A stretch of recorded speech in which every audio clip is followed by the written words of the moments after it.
Hello student, our subject topic is Information and Network Security INS. Let's start with introduction of computer security.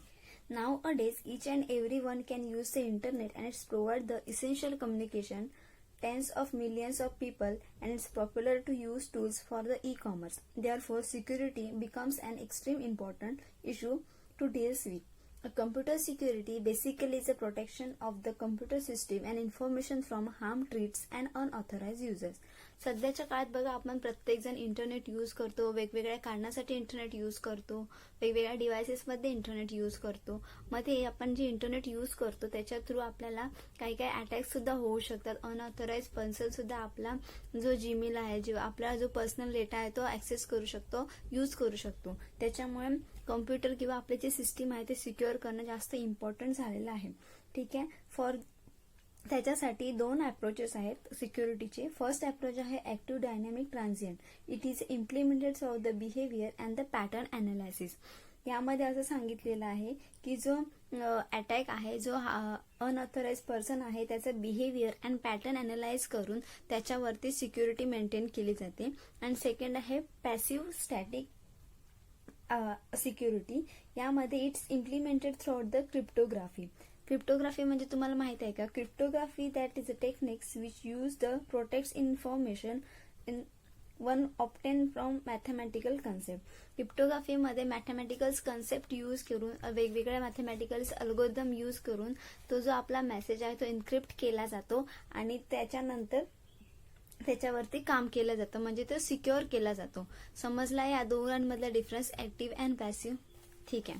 त्यानंतर next point आहे need of the security. म्हणजे आपण जे computer security करणं, जो security आपण use करणार आहोत ती कोणाकोणाला उपयोगी आहे ते दिलेलं आहे. फर्स्ट आहे human. Users must be authorized and only the authorized user must be granted the permission to access any particular data. यामध्ये काय सांगितलेलं आहे की जे आपले ह्युमन्स आहेत, प्रत्येक जे माणसं आहेत ते अनऑथोराइज जर पर्सनला आपण आपला डेटा जो ऍक्सेस करायला दिला तर त्याच्यामुळे खूप मोठा प्रॉब्लेम होऊ शकतो. म्हणजे आपण ज्यांना वापरायला देणार आहोत, ज्या पर्सनला वापरायला देणार आहोत त्यांच्यावरती सिक्युरिटी ठेवणं जास्त गरजेचं आहे. नेक्स्ट आहे physical. The computer sites must be physically secure against the armed entry by the intruder. यामध्ये असं सांगितलेलं आहे की फिजिकल म्हणजे वेबसाईट्स आहेत, आपले कॉम्प्युटर साइट्स आहेत जे आपण ओपन करतो त्याच्यावरती पण सिक्युरिटी म्हणजे त्याच्यावरती सिक्युरिटी मेंटेन करणं जास्त गरजेचं आहे. सपोज तुम्ही एखादी वेबसाईट डेव्हलप केलेली आहे आणि त्याला तुम्ही सिक्युअर नाही केलं. सपोज अमेझॉन आहे किंवा अमेझॉन प्राईम जर कन्सिडर केलं तर तुम्ही त्याच्यावरती काही सबस्क्रिप्शन त्याचे बाय करता, त्याच्यावरती जर सिक्युरिटी प्रोव्हाइड केलेलीच नसेल तर तुम्ही जे सबस्क्रिप्शन बाय करता ते दुसरा युजर सुद्धा ऑटोमॅटिकली ऑपरेट करू शकतो. म्हणून फिजिकली म्हणजे आपले जे वेबसाईट्स आहेत, ज्या कॉम्प्युटर साइट्स आहेत त्याच्यावरती सिक्युरिटी मेंटेन करणं गरजेचं आहे. Third point is network. The computer network must be secure since a database can be accessed remotely throughout the network terminal. Network, आपण जे नेटवर्क यूज करणार आहोत ते पण सिक्युअर असणं जास्त गरजेचं आहे. नेटवर्क थ्रू आपण वेगवेगळ्या एकमेकांशी कम्युनिकेट करतो. आपला जो डेटा आहे, डेटाबेस मधला जो डेटा आहे तो एकमेकांशी आपण शेअर करतो. त्याच्यामुळे तो प्रोटेक्टेड असणं, सिक्युअर असणं जास्त गरजेचं आहे. Fourth point is operating system. The OS is must use be secure strongly as it may allow to unauthorized access to the database. Operating system म्हणजे आपली इन जनरल जी लॅपटॉप मध्ये किंवा आपल्या मोबाईल मध्ये असणारी जी सिस्टीम आहे ती. आपला मोबाईल किंवा लॅपटॉप घेतला तर त्याच्यामध्ये आपला पर्सनल डेटा असतो, इम्पॉर्टंट डेटा असतो. मग तो डेटा आहे तो सिक्युअर राहण्यासाठी आपली ऑपरेटिंग सिस्टीम सुद्धा सिक्युअर करणं जास्त गरजेचं आहे. आपण ऑपरेटिंग सिस्टीम, लॅपटॉपची ऑपरेटिंग सिस्टीम सिक्युअर करण्यासाठी काय करतो? अँटीव्हायरस मारतो. अँटीव्हायरस काय करतो की प्रोटेक्ट करतो आपला जो डेटा आहे, आपला ज्या लॅपटॉप मधला जो डेटा आहे तो सिक्युअर करण्याचं काम कोण करतं? Antivirus. Last point is database system. Users are grouped and allowed to the access only the part of the database. The database ensure that these authorized restrictions are not be volatile. यामध्ये असं सांगितलेलं आहे की आपला जो database असतो, आपण जो डेटाबेस क्रिएट करणार आहोत तो डेटाबेसचा सेंट्रलाइज डेटा असल्यामुळे त्याचा जो ऑपरेटर आहे तो डेटा मॅनेजर असतो. मग डेटा मॅनेजरने त्याच्यावरती सिक्युरिटी टाकली पाहिजे की एक ऑथराइज पर्सनलाच आपण डेटा ऍक्सेस करायला देणार, अदरवाईज कोणाला डेटा ऍक्सेस करायला देणार नाही. ठीक आहे, हे पॉइंट्स तुम्हाला आय थिंक समजले असतील. Next topic is security trends. यामध्ये असं सांगितलेलं आहे की ज्या नवीन ट्रेंडिंग फॅसिलिटीज प्रोव्हाइड झालेल्या आहेत त्यामध्ये आपण सिक्युरिटी कशी ठेवायची. त्यामध्ये फर्स्ट दिलं आहे artificial intelligence and machine learning can encourage a cyber defence. As the AI machine learning techniques grows and the setting up the impact on industries, it must be play an important role in information security. Machine learning model can accurately detect the attacks rapidly. However, there is a risk in using AI. Machine learning may be get exploited by the intruder. ह्यामध्ये असं सांगितलं आहे की आपल्या ज्या नवीन industries आहेत यामध्ये नवीन machineries use केले जातात. त्यामध्ये AI म्हणजे आर्टिफिशियल इंटेलिजन्स अँड मशीन लर्निंगचे जे अल्गोरिदम्स आहेत ते यूज केलेले असतात. पण हे जे यूज केलेले असतात मशीन लर्निंगचे किंवा AIचे अल्गोरिदम्स त्याच्या थ्रू अटॅक्स रॅपिडली होण्याची पॉसिबिलिटी जास्त असते. त्याच्यामुळे तिथे सिक्युरिटी घेणे म्हणजे त्या जे अटॅक्स आहेत तिथे सिक्युरिटी मेंटेन करणे जास्त गरजेचे आहे. सेकंड पॉइंट आहे spreading mobile malwares. Mobile malwares has mainly targeted Android OS. Instead of the attackers is gaining the information of the financial detail and provide the information about a person. Attacker try to find out loopholes of the OS and application and also throughout the use a third party plugins try to get the details from the mobile. यामध्ये असं सांगितलेलं आहे की आपण जे mobile use करतो त्याच्यामध्ये मालवेअर्स टाकून आपले जे मोबाईलचे डिटेल्स आहेत किंवा आपले जे अकाउंट डिटेल्स मोबाईलमध्ये सेव्ह केलेले असतात त्याच्यावरती अटॅक होण्याची शक्यता असते. म्हणजे आपल्या मोबाईलचा जो OS आहे तिथे सिक्युरिटी मेंटेन करणं गरजेचे आहे. थर्ड आहे point InfoSec become a priority. InfoSec काय आहे. InfoSec is a procedure used to protect the electronic data from the unauthorized access or use. ही एक प्रोसिजर आहे ती मेजर करते की आपला जो डेटा आहे तो अनऑथराइज युजर कडून किंवा अनऑथराइज ऍक्सेस कडून किती प्रकारे हार्म झालेला आहे. By the growth of the digital business infosec has been important but CIO survey shows the second rank of the security. आपला डिजिटल बिझनेस आहे तो ग्रोथ करण्यासाठी इन्फोसेक जो आहे तो इम्पॉर्टंट आहे. बट CIOच्या सर्वेनुसार त्याचा रँक आहे सिक्युरिटीमध्ये त्याचा रँक हा सेकंड आहे. त्यानंतर फोर्थ पॉइंट आहे be proactive about the ransomware. Ransomware हे is a malicious software that infect your computer and display the message demanding a fee to be paid order for your system to work again. हे जे malicious आहे ते आपल्याला काय error दाखवते. हे एक सॉफ्टवेअर आहे ते आपल्याला अशा प्रकारे एरर दाखवते की आपला जो PC आहे तो हँग करते किंवा PC बंद करते आणि त्याच्यासाठी म्हणजे पैसे मागते की तुमचा PC जो आहे तो पुन्हा वर्किंगमध्ये आणण्यासाठी. अशा प्रकारचे जे मालवेअर्स आहेत ते आपल्या सध्याच्या कॉम्प्युटरमध्ये आलेले आहेत. सो ह्याच्यापासून सिक्युरिटी करण्यासाठी गरजेची आहे. त्यानंतर आहे fifth skill shortage. Lack of skill information security professional is the major problem of many organisation. काही लोकांना सिक्युरिटी कशा प्रकारे मेंटेन करायची याचं चांगलं स्किल्स अवेलेबल झालेलं नसतं किंवा त्यांच्याकडे तेवढी इन्फॉर्मेशन अवेलेबल नसते. त्याच्यामुळे सुद्धा अटॅक होण्याची किंवा सिक्युरिटी मेंटेन न राहण्याची शक्यता जास्त असते. IoT's drawbacks. Organizations are used and many internet connection devices, several devices, lack of essential security features or the rely on a common password or they can be weakly configured with the increased botnet. IoT म्हणजे काय. Internet of things. IoT मध्ये आपण काय करतो की आपण एकमेकांशी connect करतो थ्रू आउट द इंटरनेट. मग आपण इंटरनेट यूज करत असल्यामुळे इंटरनेटमध्ये काही ड्रॉबॅक्स असे आहेत की इंटरनेट थ्रू आपल्या खूप सारे अटॅक होण्याची पॉसिबिलिटी जास्त असते. त्याच्यामुळे IoTचे काही ड्रॉबॅक्स आहेत, त्याच्यावरती सिक्युरिटी मेंटेन करणं जास्त गरजेचे आहे. त्यानंतर 7th पॉइंट आहे attackers getting smarter. Attackers' capability to write the customized code will be continuing grow faster than a defender ability to get to ahead for it. यामध्ये काय सांगितलेलं आहे की सध्या जास्त अटॅक होण्याच्या पॉसिबिलिटीज कशामुळे आहेत, ते अटॅकर्स आहेत ते जास्त स्मार्टर झालेले आहेत. जसं आपण कोडिंग करतो, ते जे कोड आहेत ते अटॅकर्स हॅक करण्याचे कोडिंग जास्त हुशारीने करत असल्यामुळे अटॅक्स होण्याची ज्या पॉसिबिलिटीज आपल्या सध्याच्या जगात जास्त झालेली आहे. त्यानंतर 8th पॉइंट आहे fishing and the social networking attacks. Some frauds or duplicate websites attacks the user and unknowingly sending their private information in attackers' hand. This kind of attacks is the fast and out of control.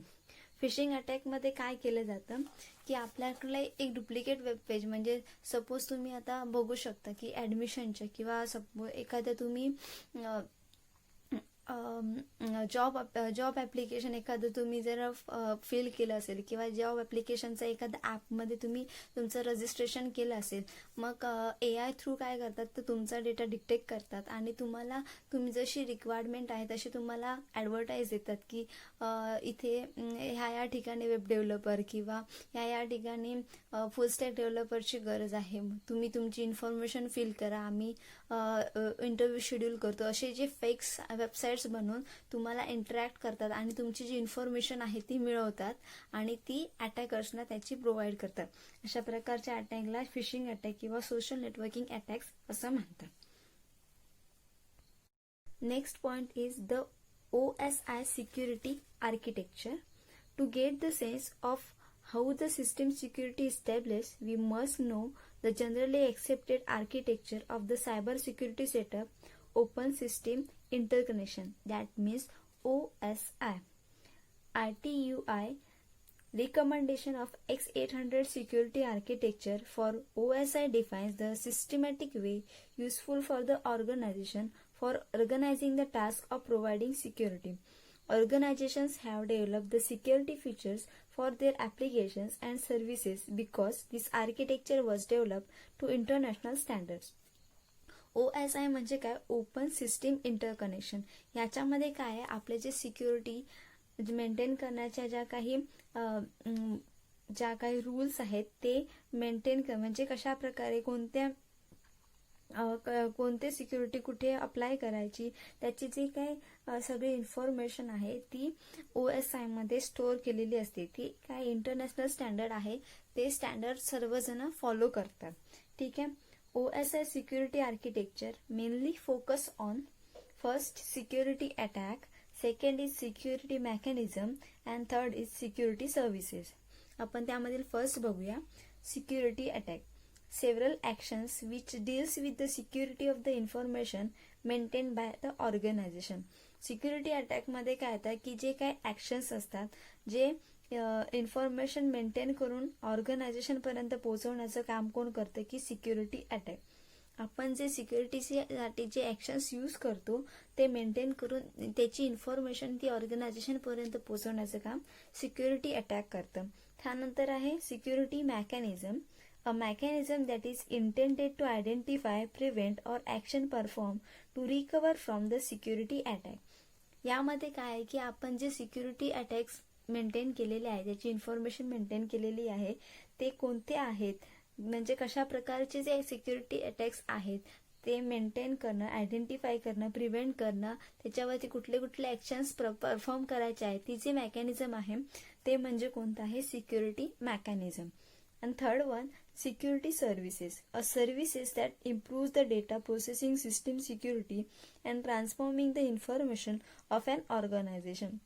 Security services म्हणजे काय, याच्यामध्ये ती जी काही information आहे, जी services provide केलेली आहे attacks करण्यासाठी, security अटॅक्सची, ती जी आहे ती सर्व्हिसेस म्हणजे ज्या काही सर्व्हिसेस प्रोव्हाइड केलेल्या असतील त्या सिक्युरिटी सर्व्हिसेसमध्ये इन्क्लूड केलेल्या असतात.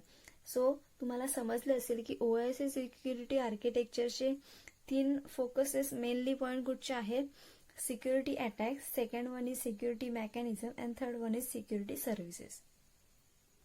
Okay, so the next point is type of security attacks.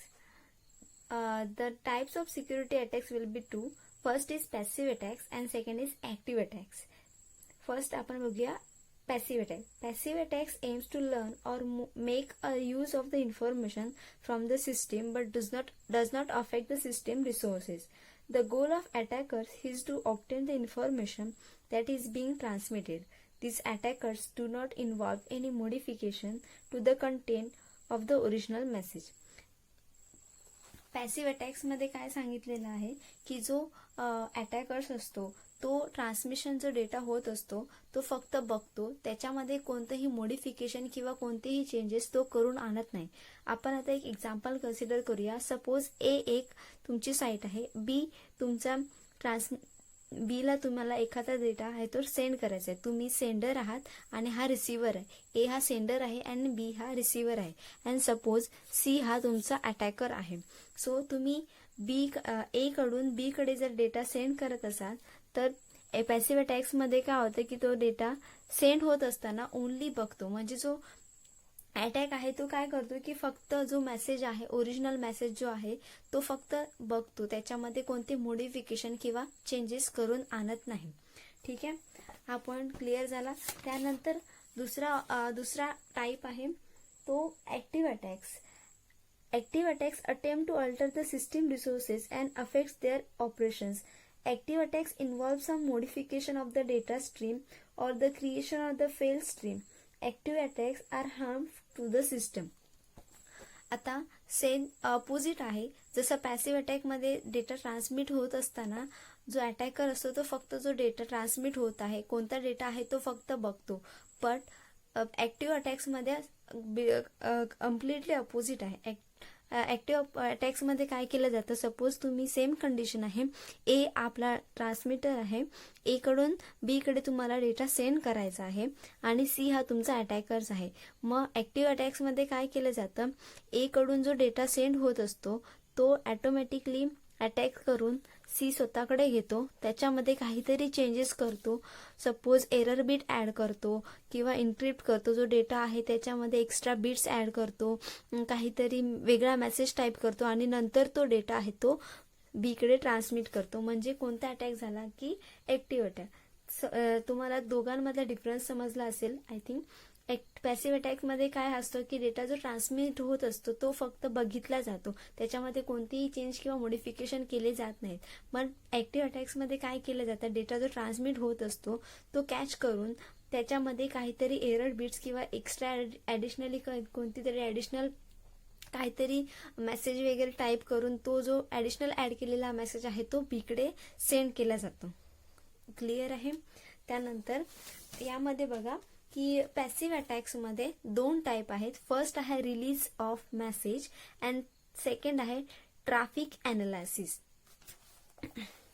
आता पहिलं आपण चेक करूया की रिलीज ऑफ मेसेज कंटेंट काय आहे. It is called as spoofing. It's refers to unauthorized access or interpret of the data. It is a threat of the confidentiality. ठीक आहे, यामध्ये काय सांगितलेलं आहे की नॉर्मल याच्यामध्ये रिलीज ऑफ मेसेज मध्ये काय जो डेटा सेंड होत असतो तो फक्त मेसेज तो बघतो, त्याच्यामध्ये कोणतेही चेंजेस किंवा कोणतेही अपडेशन तो करत नाही. म्हणजे release of the message content म्हणजे जो रिलीज झालेला मेसेज आहे, ए कडून बी कडे ट्रान्समिट होणारा जो मेसेज आहे तो फक्त बघण्याचं काम कोण करतं की release of the message content. And second सबटाईप आहे तो ट्रॅफिक अनालिसिस. ट्रॅफिक अनालिसिस मध्ये काय सांगितलेलं आहे, traffic analysis in case of many similar pattern message are passing through out the network and attacker could not trying to be figure out the similarities between them and comes to the some sort of pattern that provide some cause of the regarding of the communication that taking place.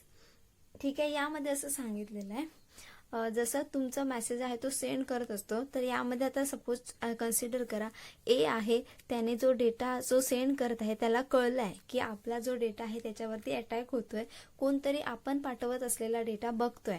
मग एने काय idea केली की जो data पाठवणार आहे तो encrypt करून, म्हणजे त्याच्यामध्ये काहीतरी इन्क्रिप्शनचे अल्गोरिदम्स असतात, क्रिप्टोग्राफी यूज करून त्याच्यामध्ये अल्गोरिदम टाकून त्याने जो काय डेटा आहे तो इन्क्रिप्ट केलेला आहे आणि तो बी कडे तो ट्रान्समिट करत आहे. ठीक आहे, सेम कंडिशनमध्ये. आणि सी आहे तो पॅसिव्ह अटॅकमध्ये असल्यामुळे तो ओनली जो डेटा आहे तो बघतोय आणि तो जो डेटा आहे तो त्याने बघितल्यानंतर सुद्धा त्याला फाइंड आउट करण्याचा ट्राय करतो. इन्क्रिप्ट डेटा आहे, क्रिप्टोग्राफी यूज केलेली आहे, म्हणजे जो डेटा आहे तो अंडरस्टँडिंग नसणार सीला. रिलीज ऑफ मेसेज कंटेंटमध्ये काय होत असतं की जो डेटा आहे तो अंडरस्टँडिंग असतो, की समजत असतो की कोणता डेटा सेंड करत आहे ए बी कडे. पण ट्रॅफिक अनालिसिसमध्ये काय असतं की ए आहे तो आयडिया करतो आणि त्याच्यामध्ये इन्क्रिप्शन करतो, कुठला डेटामध्ये वेगवेगळे अल्गोरिदम्स यूज करून इन्क्रिप्ट करतो. त्यामुळे ऍक्च्युली ए बी ला कोणता डेटा सेंड करत आहे हे सी ला समजत नसल्यामुळे सी काय करतो की जो डेटा आहे तो बघतो, पण त्याला त्याच्यातलं काही समजत नसल्यामुळे तो त्याच्याकडे ज्या काही आयडियाज आहेत, कीज आहेत, इन्क्रिप्ट करण्याचे अल्गोरिदम्स आहेत, ते आयडियाज लावून जो डेटा सेंड होत असतो त्याच्यावरती ट्राय करतो की जो डेटा आपल्याला समजेल की नाही. परंतु ट्रॅफिक अनालिसिसमध्ये ही कंडिशनमध्ये सी ला जो मेसेज कंटेंट आहे तो समजत नाही, पण त्याला एवढं माहीत असते की डेटा कोणाकडून सेंड होतोय आणि कुठे पोहोचतोय, म्हणजे त्याला डेटा सेंड होण्याचं लोकेशन आणि रिसिव्ह होण्याचं लोकेशन माहीत असतं. मग त्या टाईपच्या अटॅकला ट्रॅफिक अनालिसिस अटॅक असे म्हणतात. ठीक आहे, हे दोन सब टाइप्स तुम्हाला समजले असतात. Next is active attacks. Active attacks म्हणजे काय आहे की active attacks attempt to alter the system resources or the affects their operation. Active attacks involves in the modification of the data stream or the creation of the fail stream. Active attacks can harm the system. Active attacks मध्ये काय असतं, active attacks म्हणजे काय की suppose ए कडून बी कडे data send होत असेल, ट्रान्समिट होत असेल, त्यावेळी तिसरा एक पर्सन त्यामध्ये येऊन तो डेटा आपण कॅप्चर करून त्यामध्ये चेंजेस करून नंतर तो बी कडे पाठवतो. त्या टाईपच्या अटॅकला ऍक्टिव्ह अटॅक असे म्हणतात. ऍक्टिव्ह अटॅक्सचे 4 टाइप्स आहेत. First is masquerade, second is replay, third is modification and fourth is denial of services. त्यामधलं आपण पहिलं बघूया मस्क्युरेड. Masquerade, it is refers to as snooping. A masquerade take place when one person pretend to the another person.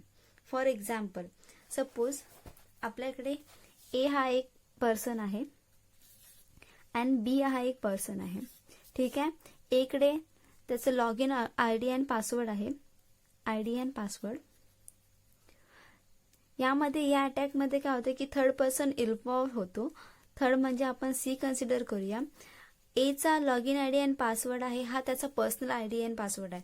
But या attack मध्ये काय करतो की C जो आहे तो ए चा log in ID and password स्वतःकडे मिळवतो अँड त्याचे जे काय कंटेंट आहे, त्याचा जे काही युजर नेम म्हणजे त्याची जी काय प्रोफाईल आहे ती यूज करून तो जो डेटा आहे तो बी ला सेंड करतो त्याच्या थ्रू. म्हणजे बी ला काय वाटणार की हा जो डेटा येतोय तो ट्रान्समिट होतोय, डेटा मेसेजेस जे येत आहेत ते ए कडून येत आहेत, पण ऍक्च्युअली ते कोण करत असतं, सी करत असतो ए च्या fake log in ID and पासवर्डने.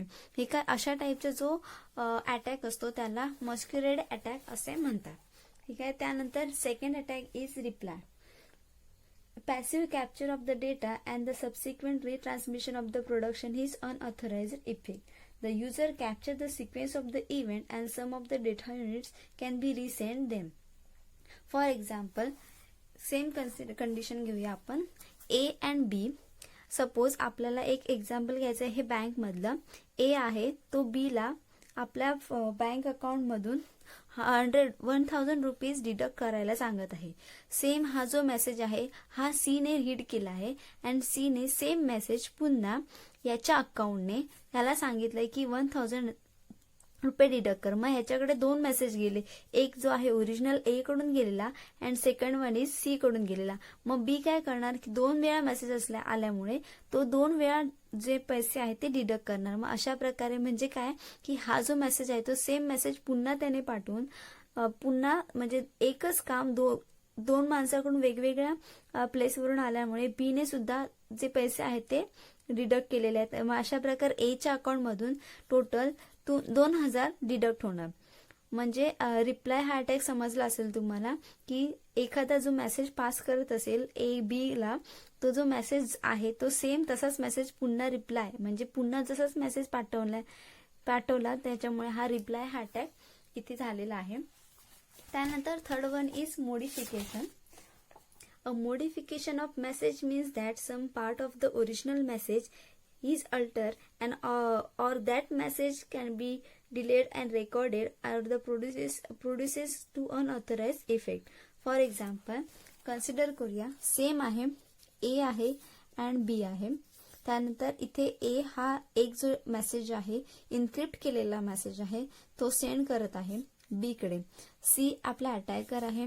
C ने मेसेज जो जात असलेला आहे तो चेक केलाय, स्वतःकडे घेतलेला आहे आणि त्या मेसेजमध्ये एरर बीट्स किंवा एक्स्ट्रा ऑर्डिनरी जे काय आहे ते ऍड केलं आहे आणि तो जो मेसेज आहे त्याचा सिक्वेन्स कम्प्लिटली चेंज केलेला आहे आणि सेम तो मेसेज आहे तो बी कडे पाठवलेला आहे.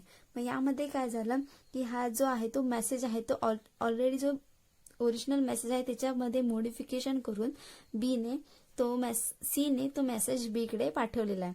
अशा प्रकारच्या अटॅकला मॉडिफिकेशन अटॅक्स असं म्हणतात. त्यानंतर लास्ट नंबरचा अटॅक आहे तो डेनियल ऑफ द सर्व्हिसेस. ठीक आहे, यामध्ये बघा आपण एक कन्सिडर करूया. ए आहे अँड बी आहे.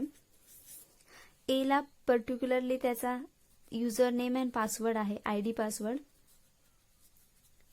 आणि गुगल क्लाउडमध्ये त्याचा जर अकाउंट असेल तर त्याचा एक स्पेस त्याला दिलेली असेल, त्याच्यामध्ये तो स्वतःचा जो कंटेंट आहे तो स्टोअर करून ठेवणार, त्याला एक पर्टिक्युलर स्पेस दिलेली आहे. ठीक आहे, मग सी काय करणार, इकडे सी आहे.